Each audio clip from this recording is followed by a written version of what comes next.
Makka muazzamaga borsangiz bitta arzishmandtarin a'moliki siz anjom berasiz. Nimada? Tavofi Ka'bada. Tavofi Baytulloh Sharif. Sohib Ka'ba Sharifga 20 ro'z to'xtadim, 20 ro'zga deydi 10 dafa Qur'onni avvaldan to oxirigacha xatm qildim. Ko'p yaxshi ish qilibsan. Qur'onniki sho'rgam tofilaydi.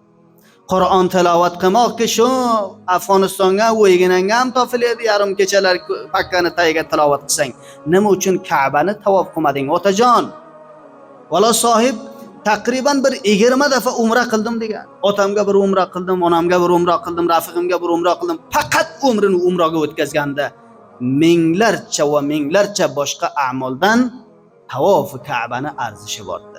O'sha bahor ukasalargaki yiqilib qoladi. Yiqilgandan sonra mardumning ichiga ostostalik bilan oyoq qinasi bilan ko'ti bilan sig'arib aynaladi. Bunday kishilarni ko'p ko'rasiz. 700 metr bir tavofiz bo'ladi.